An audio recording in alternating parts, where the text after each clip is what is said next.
live show. Hope everybody is doing well. Today, of course, we are chatting about The Emperor of Gladness by Ocean Vuong. Oh my gosh, we all have the book. Yes. So excited. Yes, different fonts. Yeah, it's 2 and 2. Like you guys have got the same, and then me and Mary have got the same. That's amazing. cute. I think this is the US edition, maybe. Yes, this is this must be, but it's very similar. Like they really went for the same color motifs. You know, like Americans want a different font. Yeah. Just like centered. But as per usual, we are all going to be chatting about our thoughts of this book, and we'll have a non-spoilery section first, and then we'll go into all of our spoilery thoughts afterwards. Usually we kind of start out, before we get into the book, we talk a little bit about what we're reading at the moment and how our reading life has been. So I guess I can start out. I tried to make these banners. Let's see if they actually, it'll be a work in progress throughout the show. But anyways, so right now in terms of my reading, I have been making my way through some like old women's prize books, like from previous years. So I'm about to pick this book up today. So I haven't quite started it yet. It's a like YA, kind of about like a younger female, and she has like an unexpected pregnancy, and it kind of goes from there. I have not started it yet though, so I'm intrigued about this one. Do you guys want to just go around and say what you're reading at the moment? Sure. Shall we go with the clock? Let's do it. I just started the third Lord of the Rings book because it's been 2 years since I finished the Two Towers, but it made me fall asleep because it's so comforting. So I was just getting so sleepy with Andy Serkis talking to me. So I just read the first chapter, but I've been binging a lot of romance, and I want to read Women in Translation, of course, this month. So many plans, not a lot of doing for me. I love that. I am currently reading too many things. I'm glad to have finished the book club book, because now I just need to focus on my current reads. I've got a pile on my bookcase. So I'm reading the Hunger Games book. Still, I've been reading it for ages. A romance book that someone that I work with wrote, which is really cool. I'm listening to the Meditations by Marcus Aurelius, and I'm also reading like a non-fiction book. So I'm like, I need to. It's too many books. That's a very interesting pile. Yes. Yeah. So I'm hoping to get all of those finished before autumn starts, so then I can start something like autumny. So nice. Clean slate would be very nice. Yeah. Well, I'm not really actively currently reading anything because I just finished my current reads, and I was really focusing on this one because I didn't have a lot of time this week to focus on reading. So my main focus was the book club pick. But my next one will probably be The Invisible Life of Eddie LaRue by V. Schwab, which I'm very curious about. A lot of people are saying that I will probably love it, so I'm excited. I've never read anything by the author, so very intrigued to see what that will be about and how I'll feel about that. So there's that. Yeah, I feel like there's one that you might really like, Mary. I feel like it has a lot of tropes that you tend to like. Yeah, I'm excited. I hope so. I think you're going to love it too. This one, it just feels like a Mary book. So wow. Okay. I'll keep you updated. We'll see. I'm a little bit scared of what you think of the romance. No. It makes me a little bit nervous, but well, yeah, you never know about that one. What you doing? You want to join in? You don't want to join in? No. Okay. What a cutie. So cute. All right. So we can go into like a very quick overview of what this book is about. Of course, non-spoilery for those that haven't read it. And it is very meandering. It's a little bit hard to like sum up in a sentence, but kind of the jumping off point is we're following, this book is set in the northeast of the US. And we're following this boy named Ty, who is 19 years old. And the very first scene of the book is him, basically, he's planned to end his life. And so he is going to jump off this bridge, but an elderly woman, she's like in her 80s, sees him, kind of calls out to him, and he ends up not going through with it. And they kind of start a friendship, and it goes from there. It goes a lot of different directions from there, but I would say that's kind of the first jumping off point.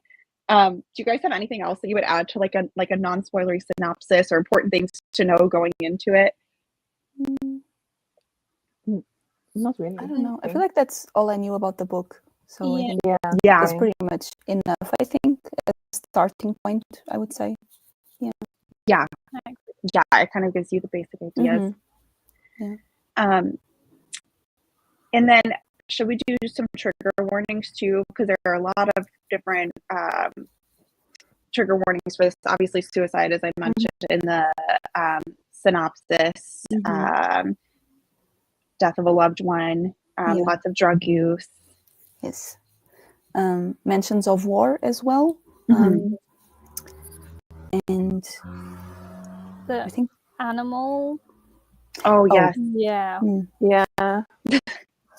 I weren't married for that. She didn't read it, luckily. No. I kind of thought, because I was reading it so late, I was like, I'm assuming someone else has already told Mary about this. Yeah. Yeah. I skipped everything. So thank you. Yeah. Definitely a lot though. So if you just want to look into all the trigger warnings before you go into. All right. Shall we go into our rating of the book? I guess I can go first. So I've read Ocean Vuong's other fictional book, On Earth We're Briefly Gorgeous, and I think I gave that one 5 stars. I gave this one 4.5 stars. I really enjoyed it a lot. I wrote poetry for a lot. It felt very like lyrical, descriptive, beautiful writing. I really fell for this like found family kind of group, found family in a lot of different circumstances, which I know we'll talk about. And I really became kind of invested in their story. This is a book that I did not get through super quickly. Like it definitely felt kind of slowish in the middle. That's why I didn't end up giving it a full 5 stars, but it made me think a lot. It made me feel all the really well written, and honestly, one of my highlights of the summer so far. So yes, I gave this one 4.5. Hey. What about you, Milena?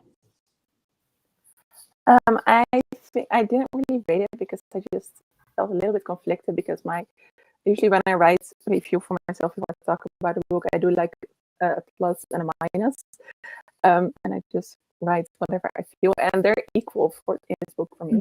But I do think I'm gonna give it a 5 star. I didn't like writing at all. I thought it was too poetic. I really needed it to get to the pointed parts, which didn't bother me in his first book, so maybe it was just my mood. I don't know, but then I switched to the audiobook, which really helped me. I mostly actually like the plot in this book, so I really like the way the author used time, and the way he revealed more and more about the past of the characters, and the way that we throughout the novel got to know better and better why the techniques used in the book.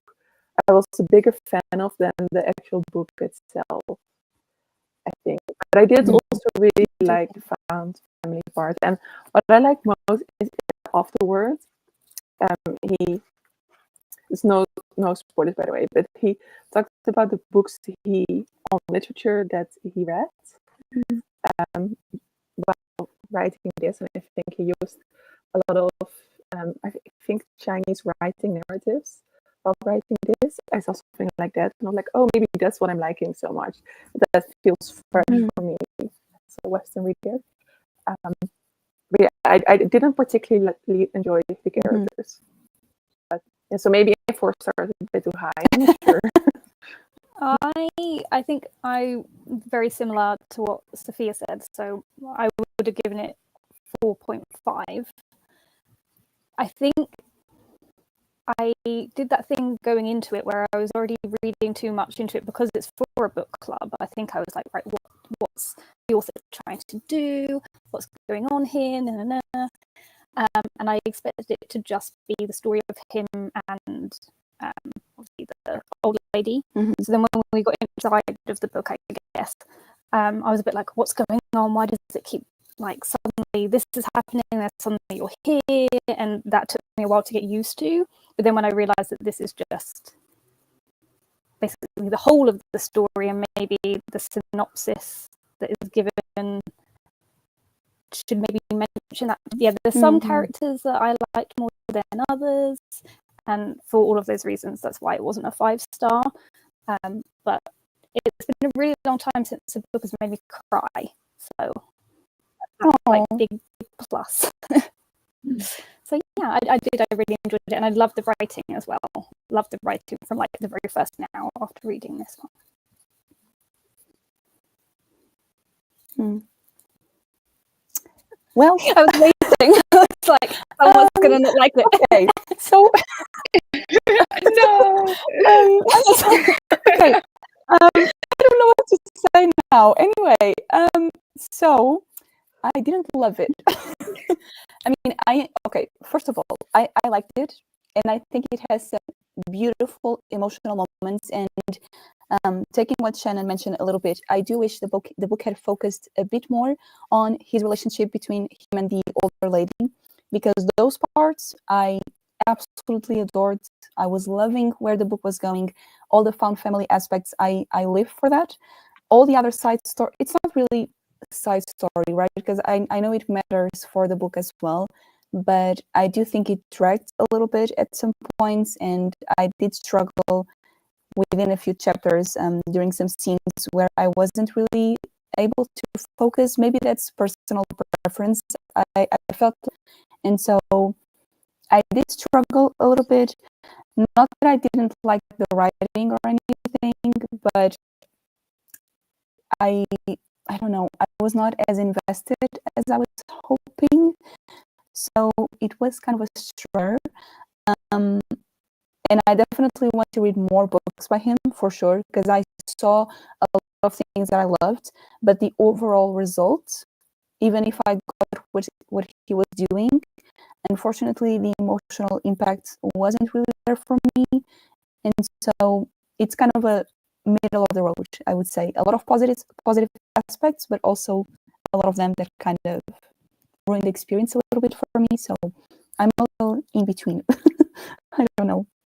Yeah, that's good. Yeah, I feel like there were times like somewhere in the middle. I think maybe if you'd asked me what I was going to rate it, I probably would have not been. I wouldn't have said a 4.5. I might have said like a 3, because I did feel like the found family, when they were working at this this fast food restaurant together, that part of the book, like some parts of that I found really beautiful, and then sometimes I was like, okay, I'm ready to kind of like move on with it. But then I think the end really got me, and so then I looked back at it with made me like the book overall as a whole more. But yeah, I definitely hear what you're saying. Sometimes like I did also enjoy the relationship between the older lady and main character as well. Yeah, but I get what you're saying though, because I also like the ending, and looking back, obviously it makes it more impactful. I just wish I liked the journey until there a bit more, you know. But That's also no, but I okay. did. I just struggled a little bit in the middle, especially like Sophia was saying. But yeah. Yeah, no, I agree with that as well. So I think when I was halfway through, if you'd asked me, I would have said about 3.5. Because I think you don't really realize maybe until the second half of the book, like how close everyone is, like how close everyone is, if that makes sense. The first half you're just like learning that relationship and how they get to that point, and then I think the second half is you learning, you know, how close they've all become, and that's what makes it really nice. Yeah, for sure. I guess, do you guys have any other like non-spoilery things that you want to talk about before we get into all of the details and all the spoilery section? Not really for me. I think so. Okay. All right. This is your warning. If you haven't read the book, Love that. we're about to talk about spoilers. So I guess maybe we can start with found family, because I feel like we've kind of touched on this in a lot of different ways, and I think there were a lot of ways you guys. What did you feel about these different, obviously non-biologically related, like relationships, groups that were in the book, and did any of them stick out to you more than the others? I mean, I can start, I guess, but I guess I already said it, right? It is his relationship with, I forgot her name already. This is awful. But the older lady. Grazina, I think is her name. Yeah. Yes, I think so. Okay. I love those moments because they were so tender, you know, I guess, and some of those chapters were reflections and how they called each other and understood each other, even between their messy lives, you know, each one struggling with different things, obviously, but the way they just cared about each other and really saw each other without judgment and just were there. I'm getting a bit emotional now. Okay. Anyway, so that's definitely the best part of the book for me, and definitely the relationship that I cared the most about. And I thought it was beautiful all throughout the managed because, you know, of mutual care and respect and love in the end. So I loved it. Yeah. It's like funny how you say that, because to me I felt so many red flags in that way that me too. we get to know how unreliable of a narrator our main character is. So I felt like this is his story, but how true is it to what's actually happening? And especially when we got her son, who was of course just money hungry, but also the things he wanted to do for her, want to get her like actual care 24/7 versus what he was of course not able to provide. And I felt like if we got a different perspective from this, would it still be this beautiful relationship? Because he does do a lot of things that feel very wrong, and I felt like neither of them really got the care they needed while they were so codependent on each other. So to me it felt like also an exploration of how you can twist something into a beautiful story while maybe it really isn't such a beautiful story. But then I found the workplace relationships very beautiful because I felt it's so real. I've worked in places like that, and I recognize those feelings a lot. Well, it doesn't really matter that you probably wouldn't be friends if you weren't in a forced proximity. You're just working with these people and you grow a fondness of someone, even if there may be like really weird people. Like, was she called Maureen? Like, yes, one I think of the so. weirdest people I've ever seen in a book. And I feel like, but still, he grew a fondness for her, even though she was completely nuts. I think a lot of the workplace ones, when you first meet them, I was like, this is a bunch of strange people. Yeah. But I felt it the opposite way around. I think his relationship with Grazina, where he takes the money from her, he finds the money, he takes it, but then obviously they get to the place where they're going to use it to bail out Sunny's mum, and then obviously he changes his mind. I think because up until that point I was the same. I was a bit like, well, obviously he's taking her medication, obviously he's got like the the drug issue and his past sort of done that. So should he really be looking after her? But then at that point, I kind of realized maybe he's maturing and changing. But I did also think that there was, I think that's like a separate thing. I kind of also want to know about the boy that died. I've forgotten his name now. Yeah. I would love Noah. to know more about that. I thought we were going to find out more about that, and we didn't. And then the colleagues side of things, the whole time. So I can see it in two ways, because the people I work with now I love, and we're always saying how lucky we are that we get on so well, and it's great. But then because of the situation, I've worked in retail before. And so it was reminding me of that. And when I worked in retail, I couldn't stand the people that I worked with. So I was like, it kept taking me out of the story a little bit sometimes, because I was like seeing who certain people would be. And then I would think about the fact that they just irritated me and I would just want to leave. But then I thought it was nice that it kind of makes me feel like a bad human, if that makes sense, reading books like this, because I'm like, oh, they're so caring despite people's backgrounds, despite the fact that, they're a bit like different.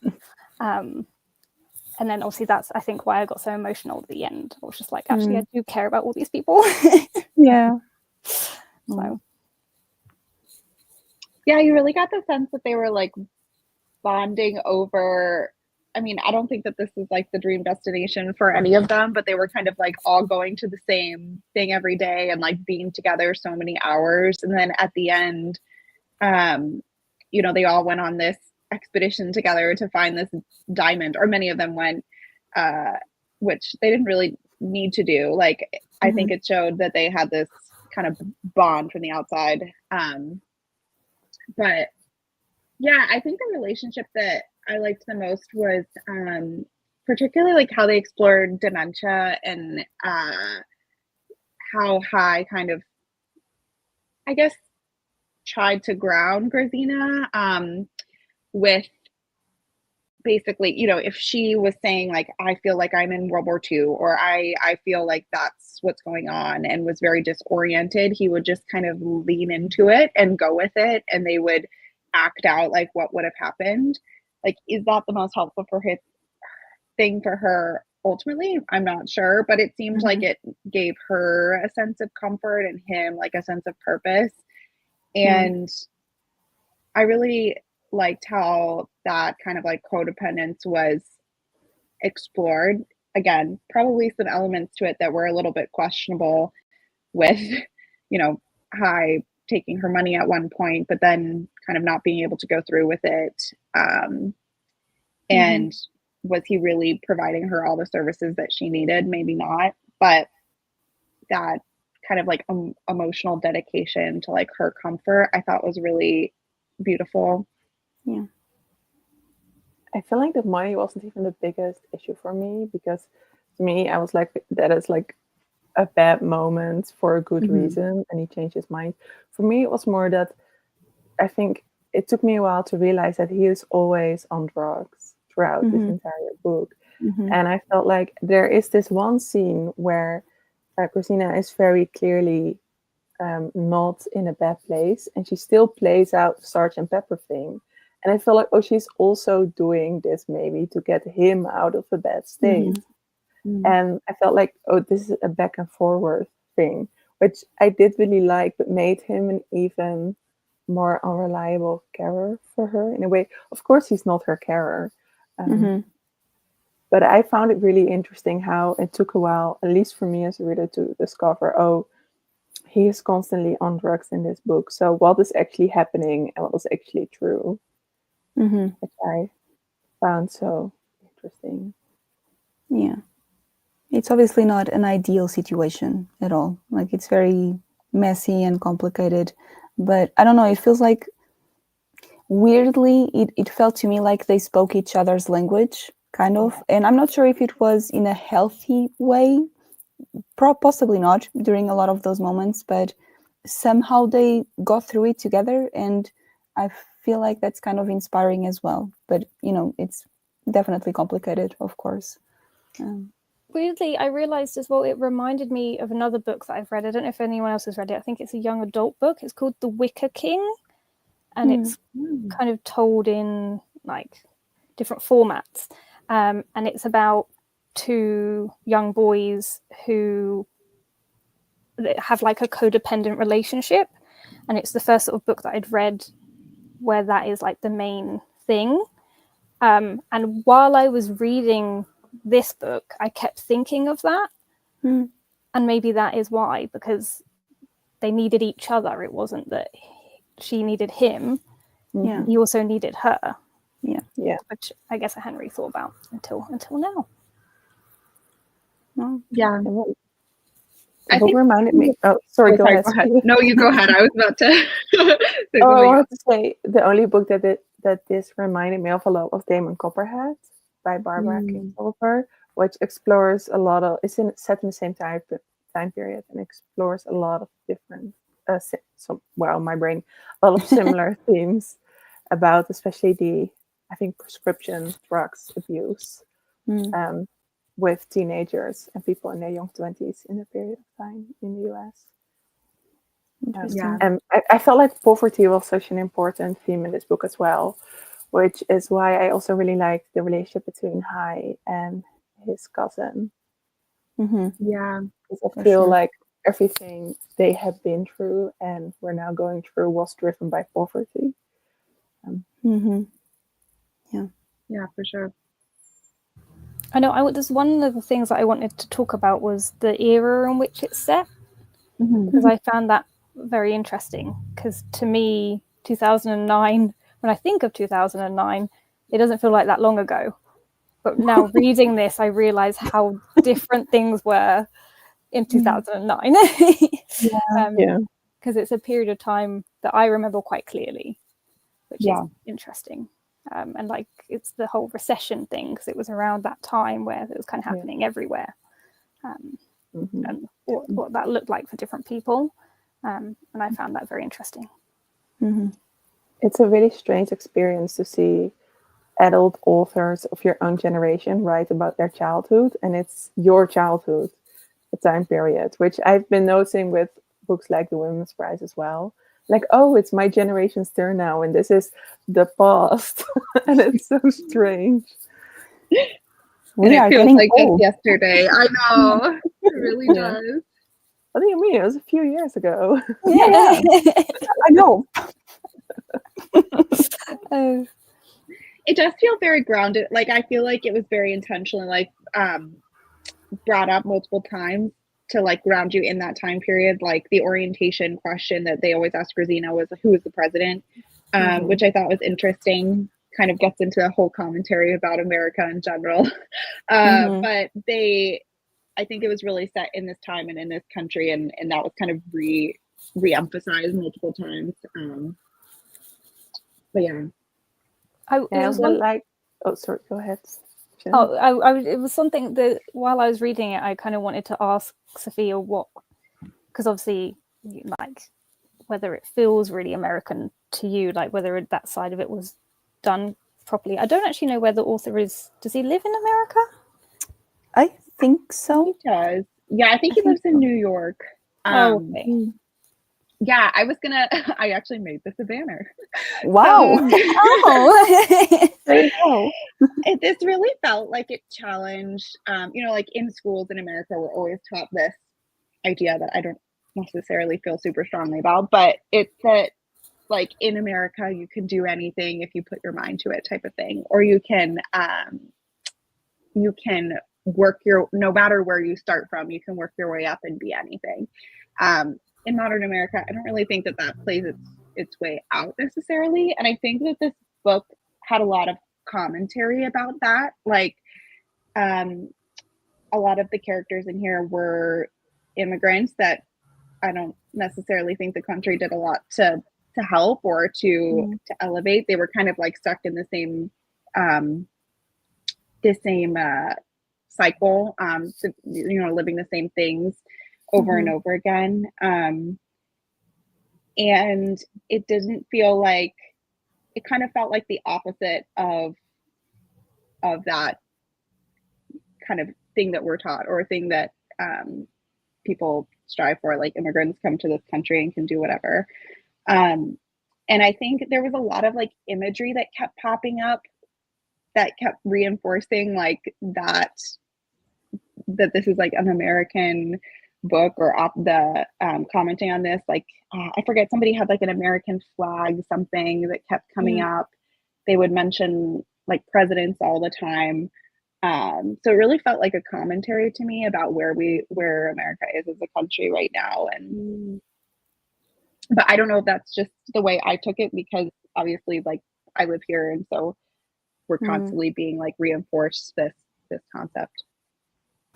Weirdly, even that's why I really wanted to hear your thoughts on it, because while reading it, I was sort of thinking it's kind of what it's like to live in the UK today, in certain areas, with like poverty and just how life is. So that was very interesting. A lot of comparisons there as well. So. And probably not just here, everywhere. Yeah, I was going to say, I think it's starting to become more common every day. So, yeah, here as well, for sure. I also found there was one scene where I felt like New England is mentioned a lot, where it's set, right? I feel like the area.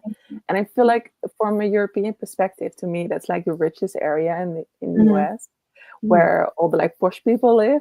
So when the father with the two sons, because I think of Rory Gilmore, of course, came in to the restaurant, and he was what I thought New England was, as someone who doesn't live in the US. And then the way he was behaving, like I made it, and my sons can say whatever they want, because aren't we all equal? And isn't it all okay? You know, isn't your life just as great as mine? And then I felt like, oh yeah, that grabbed the punch for me, that scene. Because just the privilege of those young boys. And of course what they said, but it was more about, I think, the incredible impact what they said had on all of the people there when they walked away. And I feel like people don't know the power of their words. And even if it's like just a joke, which I found really strong. You know, that bit made me cry. I was reading it in the coffee shop yesterday morning, and I was literally like crying, because, like I say, the comparison of how her own son and how her own family sort of like treats her, just because of where they are and where she is, and how like assumptions and all of that. I think we're talking about a different scene, but you're talking about her family, right? Yeah. Yeah, I was talking about something that happened in the restaurant with strangers. But yeah, it's kind of the same actually with her family. Yeah, it's a good parallel. Yeah. Yeah. Oh, that was so mean. Gosh, I forgot about that. It's very realistic, unfortunately. That's I think why it was so sad, because you're reading it and you're like, you can actually picture this happening. This probably happens all the time, and that's for sure really sad. Yeah. I also thought it was interesting, like, obviously it takes place here, but like the small town that it was set in, there was a lot of description of this like crumbling town, like lots of strip malls. And I thought the description of the setting was really vivid. Did you guys feel that you were able to like envision it, or how did you feel about the setting?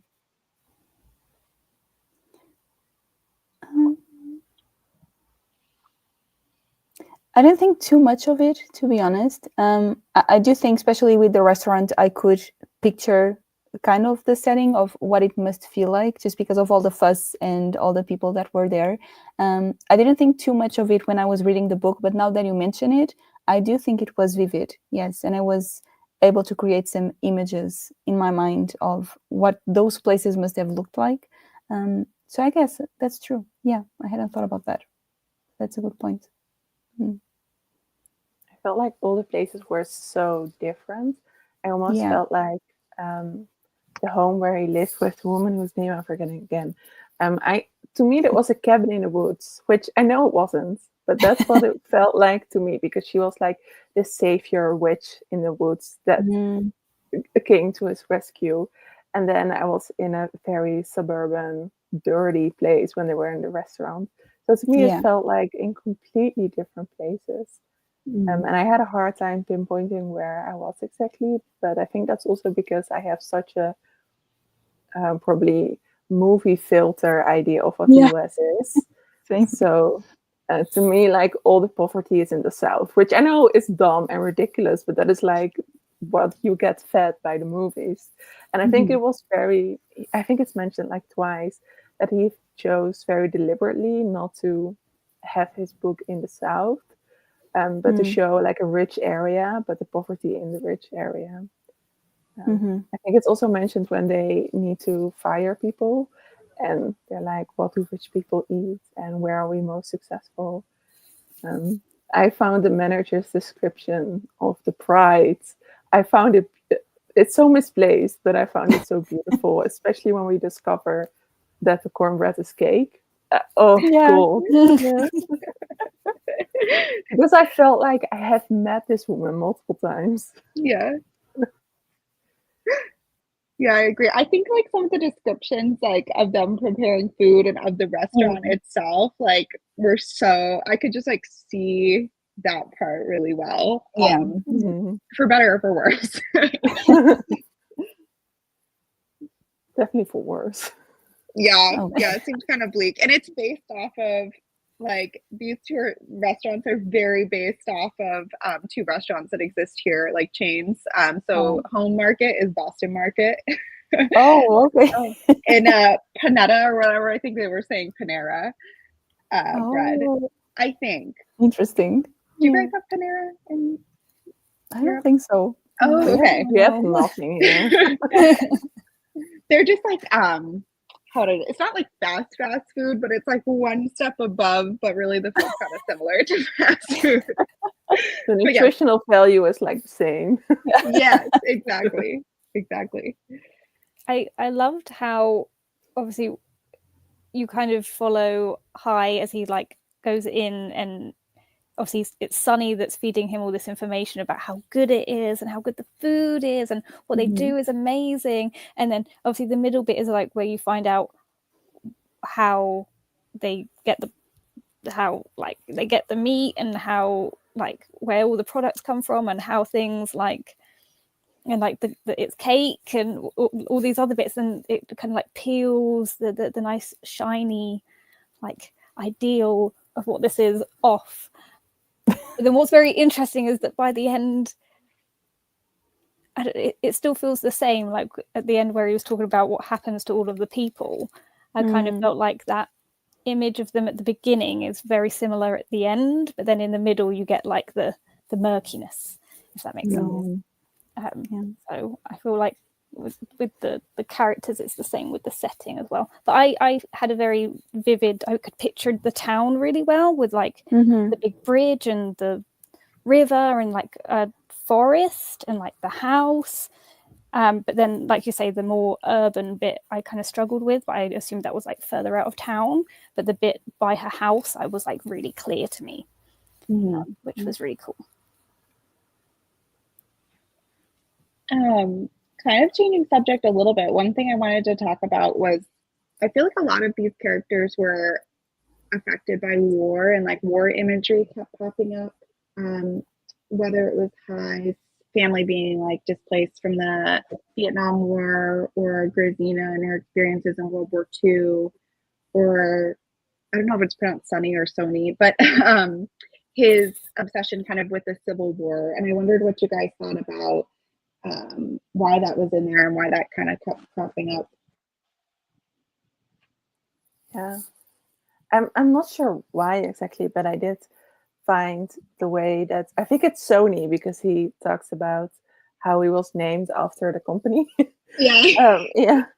I did find it like how his hyper obsession was with something that was actually would have been so violent to someone like him or to someone from his background. I found that very interesting because he was so he was told that multiple times, but he really was ignoring it. He chose not to calculate it in, which I find quite interesting. But like the war bits, I think with Christina did confuse me at times, but I think it was supposed to be confusing. Yeah.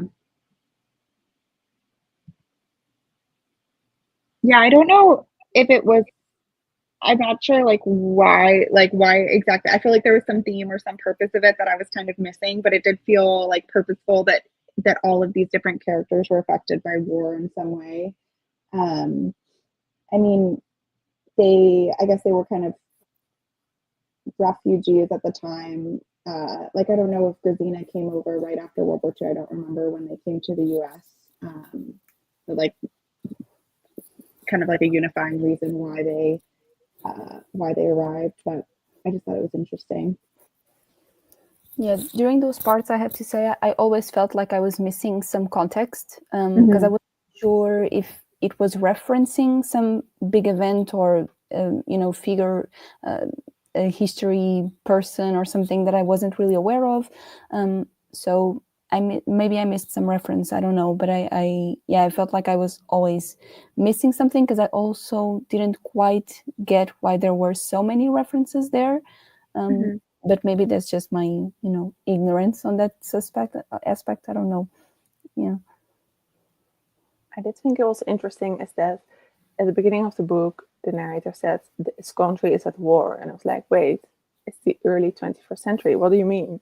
And then I think they were talking about like that, I think tied together in the American dream as well, and what the idea of peace means, and that the US Army brought war to other places in the world.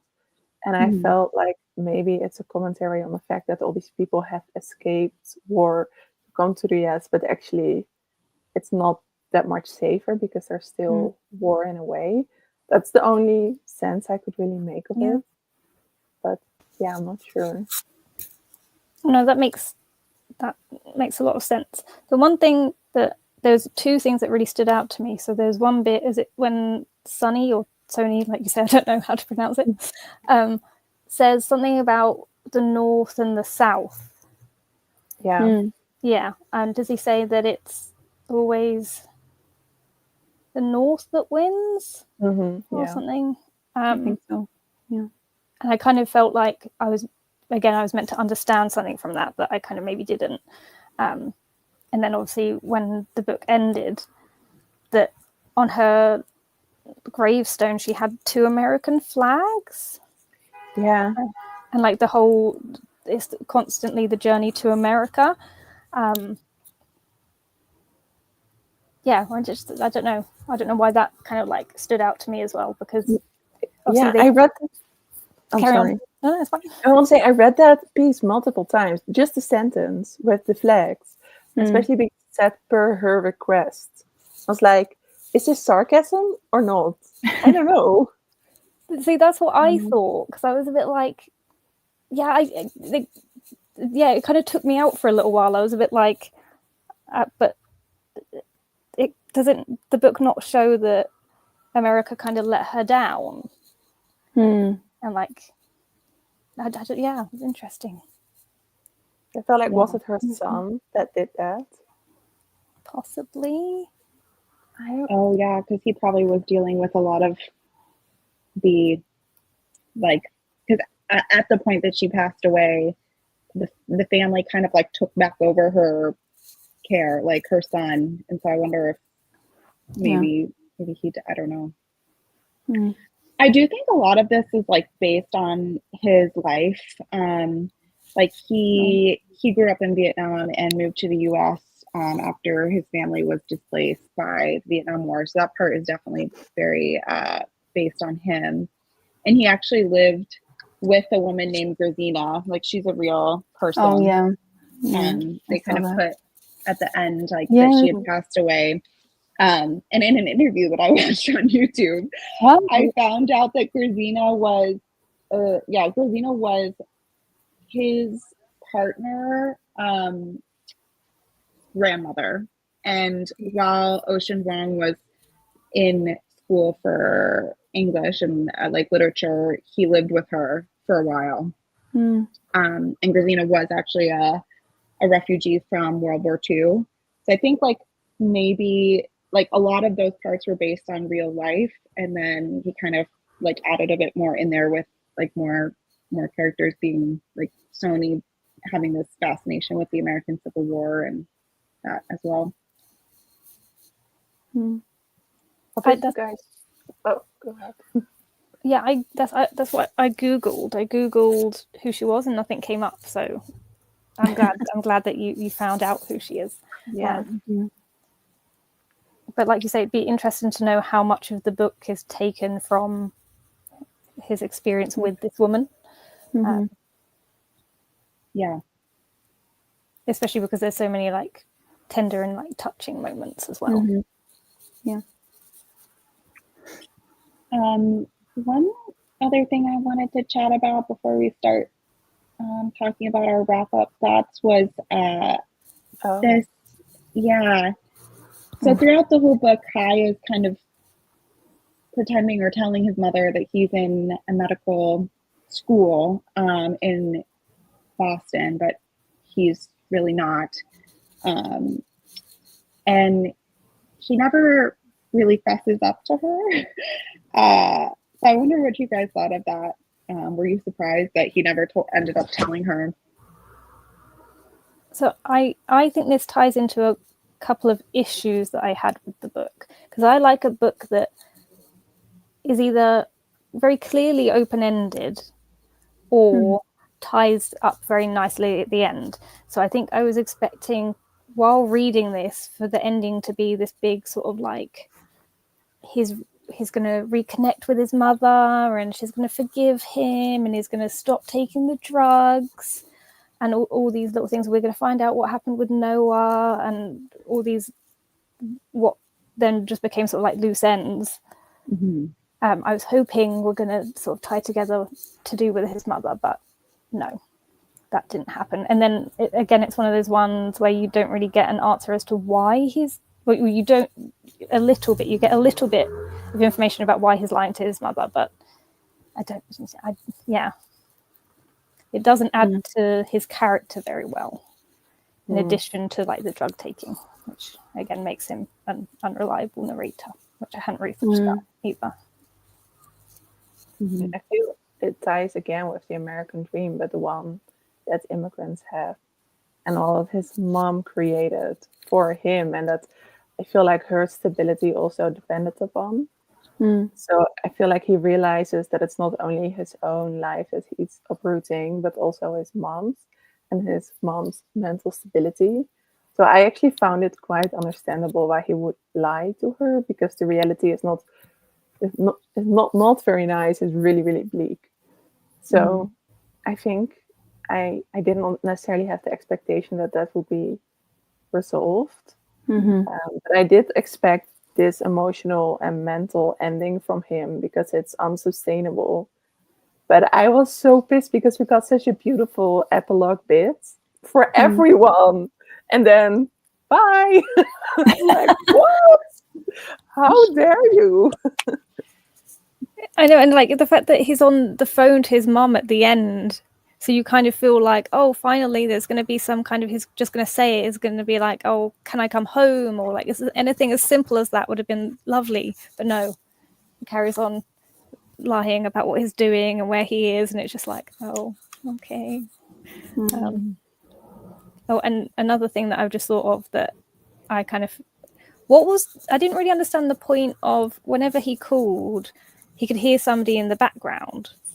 So obviously he knew that like there was one time where was he looking in the window or something, and she was with someone that she works with in the nail salon.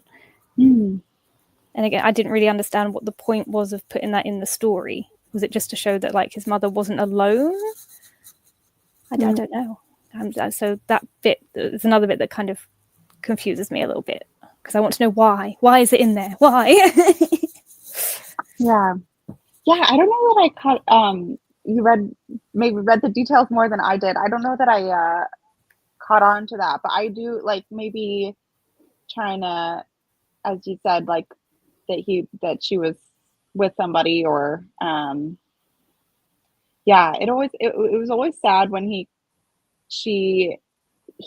had these phone calls with his mother, and he'd have to like pretend based on what was going on, where he was, like whether it was the library at night or wherever, but he really was just kind of there and not doing anything he was saying he was. I guess what I thought about that was that maybe he figured that, his mom was sort of happy, like she was working, she was with someone, so I'm not going to ruin her reality now, by telling her, oh, mom, by the way, I'm not really doing what I said I was going to do. That's how I saw it. I don't know, just to, manage her expectations, I guess.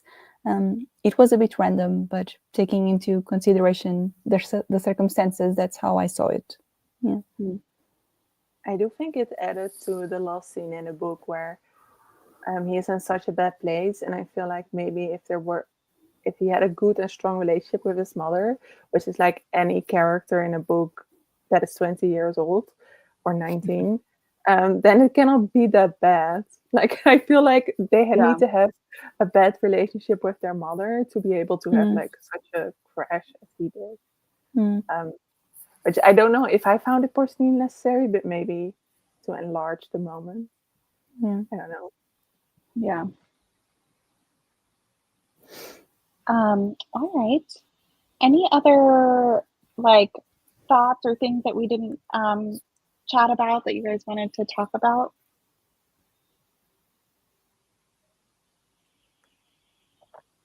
I think we kind of did a deep dive on a lot of different things. Yeah. All right. Nice. Yeah. Did we fully agree on our next book, or are we still mulling it over? I didn't want to announce anything if we were still thinking about things. I don't know. I'm good with what Shannon suggested. I'm not sure if that's what we want to pick, but if so, yeah. I mean, I already read it, so it's fine for me. I know. I kind of feel a bit not like selfish because I was looking through the list and I was having a look at like how long they were and what kind of books they were and things, because September and October for me is like the busiest 2 months of the year because I work at a university, so obviously it's like very, very busy. So I was like, I need something light and short. I think it's a great pick. I think you all have a wonderful time. Okay. Ooh. Yeah, I thought maybe something lighter would be good for everyone. Yeah. Shall we say it then? Sure. It has a long title. What it's called. Yeah. me neither. But okay. So the Witch's Guide. Wait, hold on. Let me magical innkeeping. Innkeeping. Wow. Yeah. Yes. Look at that. Beautiful. I actually picked this up at Barnes & Noble the other day, and I totally forgot that we had this conversation. I just saw the cover and was like, oh, this looks cute. It's Destiny. There you go. It's Destiny. Yes, I think this is a magical romance of sorts about a witch who's like trying to get her powers back, but it's kind of like a Grumpy and Sunshine type of romance. Well, Melina, you can tell us. It's not really a romance. There is a romance present, but it's more just about friendships and found family. It's more. That's more like the romance is a side plot. So. Oh, cool. A beautiful one though, but it's not a smutty romance, I believe. So if that was holding anyone back, it's okay. And you can check out our social media, our Instagram, and we will post more details about our live show when it will be. So you are up to date on all of that. Yes. But yes, I feel like that would be a good balance. This one was a little bit more intense and emotional, and definitely. Next one will be happy and All right. Well, thank you so much, everybody, for joining us. As always, we will be in touch with you guys on Instagram, and we will see you guys next time for our next live show. All right. Bye. Bye.